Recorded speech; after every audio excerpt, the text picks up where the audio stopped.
Kita perbarui mengenai erupsi Gunung Semeru bersama dengan Pak Mirzam Abdurrahman, ahli vulkanologi Institut Teknologi Bandung. Assalamualaikum, selamat malam Pak Mirzam. Waalaikumsalam, selamat malam Mas. Ya, Pak Mirzam, sebelum kita bicara soal karakteristik Gunung Semeru, saya mau masuk mengenai bagaimana korban meninggal. Apakah ada update-nya hingga pada malam hari ini? Baik, untuk korban sepertinya masih sama Mas ya. Saya mengikuti dari ini sejauh ini yang sudah teridentifikasi sebanyak 14, kemudian sisanya masih dalam tahap kemudian pencatatan lebih detail. Oke, Pak Mirzam, kalau kita bicara soal bahaya susulan dari erupsi Gunung Semeru, yang dikhawatirkan dengan curah hujan yang terjadi dalam beberapa jam terakhir adalah banjir lahar.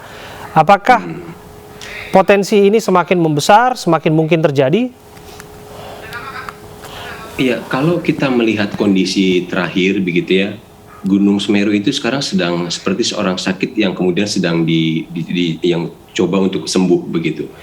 Tanda-tanda itu terlihat semakin baik gitu ya.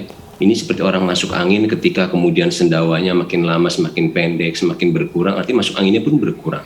Jadi kalau kita lihat dibandingkan dengan awan panas yang kemarin keluar pertama kali, jarak penjelajahnya itu cukup jauh sampai di atas 10 kilo. Kemudian tadi pagi pukul 10 dan pukul 13 kita melihat bahwa perubahan energi ini pun semakin lama semakin berkurang. Itu dilihat dari jangkauan luncurannya semakin pendek. Itu pun terkonfirmasi dari data kegempaan yang disampaikan oleh teman-teman yang dari PVMBG, kemudian bahwa intensitasnya berkurang. Namun tidak berarti kemudian bahaya ini kemudian 100% akan berhenti gitu. Memang yang utama saat ini adalah kita mengantisipasi karena sedang bertepatan dengan musim hujan. Jadi lahar dingin atau lahar hujan ini masih terus berpotensi. Karena kita melihat bahwa jejak dari letusan 2020 sendiri itu pun sepertinya masih cukup banyak. Jadi mungkin Mas bisa melihat juga di peta-peta yang sudah ada misalkan di Google Map, kenapa bagian ujung dari Semeru itu berwarna abu-abu. Nah, material itulah yang kemudian akan mensuplai gitu ya, lahar yang berada di sepanjang aliran sungai yang berhulu kepada Semeru. Itu tidak hanya dari letusan 2021 tapi juga akumulasi dari letusan sebelumnya.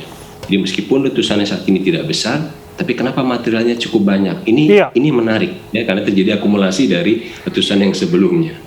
Iya, itu yang terjadi. Ada beberapa rumah yang tertimpa material vulkanik yang hanya terlihat atapnya saja, bahkan ada yang sampai roboh, bahkan jembatan pun kan terputus. Kalau kita bisa menganalisis apa yang terjadi, kira-kira mengapa sampai jembatan, mengapa sampai rumah-rumah ini bisa tertanam begitu? Ya. Ini dua hal Mas. Ketika kita melihat abu vulkanik itu sebagai aliran piroklastik atau sebagai jatuhan, maka ketika kemudian melewati atau menumpang di atas rekonstruksi yang tidak cukup kuat, dalam hal ini misalkan kita punya atap rumah yang cukup datar, kemudian abu itu menumpang di atasnya. Nah, celakanya abu vulkanik ini bukan seperti halnya debu biasa yang kemudian tertiup angin atau kena air hujan, maka dia akan tergelincir. Ini lebih mirip seperti semen, artinya mempunyai daya rekat yang baik. Bisa dibayangkan, semen kemudian dikasih air, maka menjadi adonan, kurang lebih seperti itu. Maka ketika kemudian abu vulkanik itu menempel dan musim hujan jatuh, musim hujan itu terjadi, maka seperti menambah adonan di atas atap rumah. Ketika bangunan tidak kuat, maka kemudian ambruk. Nah, bangunan-bangunan yang terlihat kemudian ada yang terendam dan lain-lain, ada dua hal. Seperti rumah, kemudian kendaraan, itu sebagian besar memang ditumpangi oleh aliran awan panas dan juga jatuhan piroklastik atau abu vulkanik. Tetapi beberapa kendaraan yang terlalu dekat dengan aliran atau bantaran sungai, itu penyebabnya beda, itu tertimbun oleh aliran lahar. Nah, aliran lahar ini pun berbeda dengan banjir biasa. Aliran lahar itu adalah seperti adonan yang cukup pekat, sehingga apapun yang kemudian terlewati akan terdorong dan menempel. Seperti kita punya adonan martabak begitu ya, maka apapun yang dilewati bisa menempel. Bawang daunnya, kemudian mesesnya, kejunya, dan lain-lainnya. Seperti itu kira-kira energi dari aliran lahar yang membedakan dengan banjir biasa. Oke, Pak Mirzam, lalu berapa lama lagi kira-kira akan terjadi fenomena hujan abu? Kalau kita melihat tadi gitu ya, aktivitas menurunnya energi, kemudian luncuran dari awan panas, kita akan bisa melihat ini akan semakin kecil. Nah, tapi saya katakan, apakah bisa kemudian berhenti total? setiap gunung termasuk Semeru yang ada di Indonesia, selama pabriknya masih bekerja, selama dapurnya masih dinyalakan, selama itu juga kemudian gunung api ini akan memiliki siklus, akan melakukan erupsi. Semeru dari catatan sejarah erupsi ada 2 periode. Periode pendeknya adalah 1-2 tahun, periode panjangnya adalah setiap 28 tahun. Maka selama itu juga erupsi dari Semeru itu akan mengikuti pola itu. Nah, ini yang perlu kita antisipasi. Tapi kalau kemudian bertanya, berapa lama lagi aliran lahar ini akan berhenti?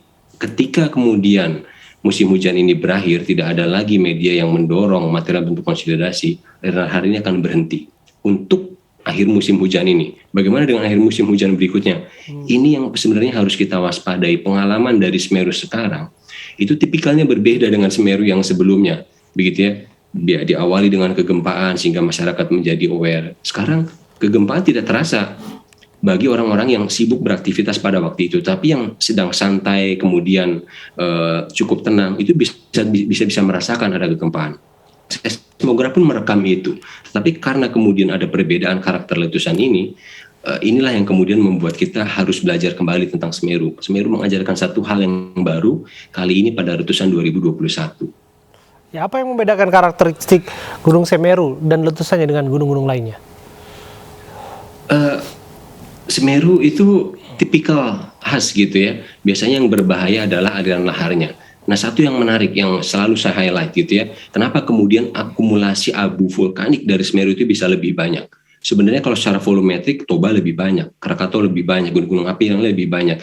Tetapi abu dari Semeru ini karakter warnanya cukup gelap, itu mengindikasikan sesuatu yang lebih dense, lebih berat. Akibatnya apa? Abu vulkaniknya nggak bisa jalan-jalan jauh.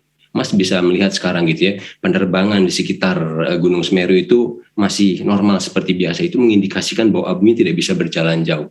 Tidak bisa berjalan jauh, akibatnya apa? Terakumulasi hanya di sekitar lereng-lerengnya saja.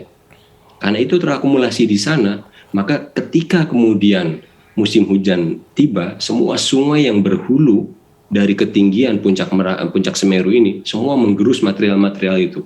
Letusannya tidak besar, material tidak banyak, tetapi karena ini akumulasi letusan sekarang dan sebelumnya, maka lahar yang kemarin bisa disaksikan begitu itu sangat volumetriknya sangat besar sekali karena merupakan akumulasi dari periode sebelumnya dan juga letusan yang sekarang. Itu adalah konsekuensinya.